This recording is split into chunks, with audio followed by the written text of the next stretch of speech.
अस्सलाम वालेकुम वीवर्स। आज हम बनाने जा रहे हैं मेथी की खिचड़ी। इंतहाई फ़ायदेमंद होती है ये। अगर इसे आप 3 दिन खा लें तो आपकी जोड़ों का दर्द जो है वो बिल्कुल ख़त्म हो जाएगा। तो जनाब आज हम इसको बनाने जा रहे हैं, तो रेसिपी स्टार्ट करते हैं। यहाँ पे सबसे पहले हम देख लेते हैं मेथी की खिचड़ी के लिए चीज़ें। यहाँ पे मेरे पास चावल हैं, बासमती राइस हैं। इसे हम भिगो दिया है मैंने नीम गर्म पानी में।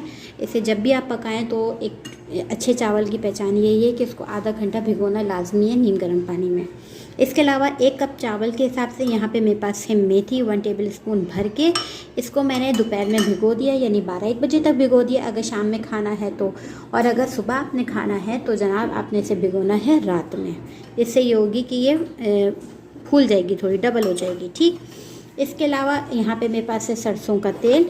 ये मैं सरसों के तेल में बना रही हूँ। ये तकरीबन 1 कप के करीब होगा, थोड़ा छोटा कप।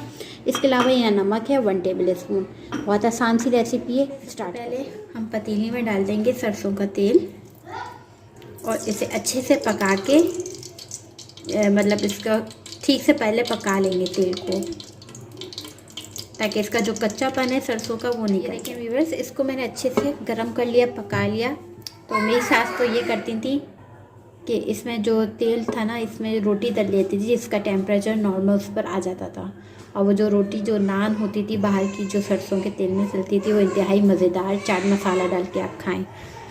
तो ये सरसों का तेल वैसे तो बहुत फ़ायदेमंद है, और सब्जियों में सब्जियां अगर आप बनाएं तो सरसों का तेल इस्तेमाल करें, बहुत अच्छा टेस्ट आता है, बहुत लाजवाब। यहाँ पे तेल का टेम्परेचर थोड़ा सा हल्का हो जाएगा तो जो हमारे पास मेथी भीगी हुई थी वो हमने उसका सारा देखें पानी फेंक दिया है, और जो चावल भीगे थे उसके भी पानी फेंक दिया है। बस फ़ौरन इसमें मेथी जाएगी और फ़ौरन ही चावल जाएगा, और इसे मिक्स करना है। ठीक, बिस्मिल्लाहिर्रहमानिर्रहीम। आँच मैंने हल्की कर दी है ताकि मेथी जलेगी ना तो फिर बहुत बज़ायका खिचड़ी बन जाएगी। ठीक, तो इसमें अपने चावल भी शामिल कर दूँगी साथ साथ। पहले तेल को गरम खौला लेना है, उसके बाद फिर आपने ये करना है ठंडा, थोड़ा सा टेम्परेचर हल्का कर लें, और उसके बाद मेथी और ये चावल। बस कुछ नहीं करना, बहुत आसान है। इसको अच्छे से मिक्स करना है, आँच तेज़ कर दें और इसको अच्छे से 2 से 4 मिनट अच्छे से पका लें। सही, इसकी एक अच्छी सी खुशबू आएगी मेथी की।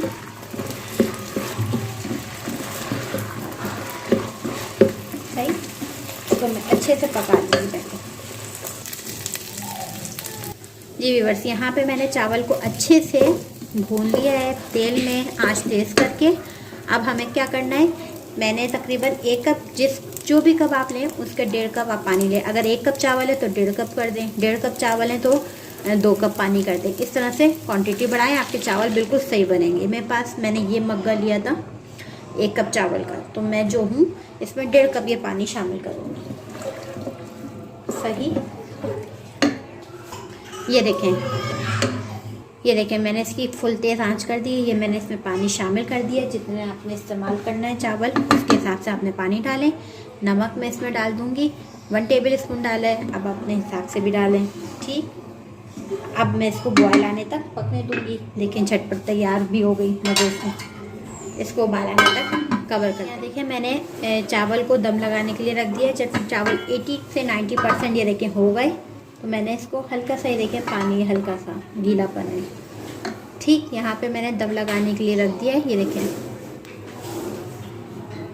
सही, चावल ज़रा सॉफ्ट से नरम से होने चाहिए ताकि अच्छे से खा सकें, क्योंकि ये खिचड़ी है। सही, इसे मैं कवर कर दूँगी और 10 मिनट के लिए मैं इसको दम दे दूँगी, और हमारी खिचड़ी जो है वो तैयार है। बहुत बहुत ही आसान। ये देखें धुआं निकलता हुआ। सही, ऐसी खिचड़ी होनी चाहिए, बिल्कुल नरम।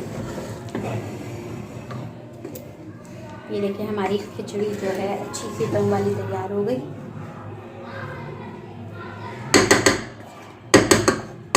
बस अब हमें इसे निकालना है, डिश आउट करना है और दिखाना है। जी जनाब, ये वीडियो आपको यकीनन पसंद आएगी तो लाइक करिए, शेयर करिए, सब्सक्राइब करें। मुझे दें इजाज़त। खुदा हाफ़िज़।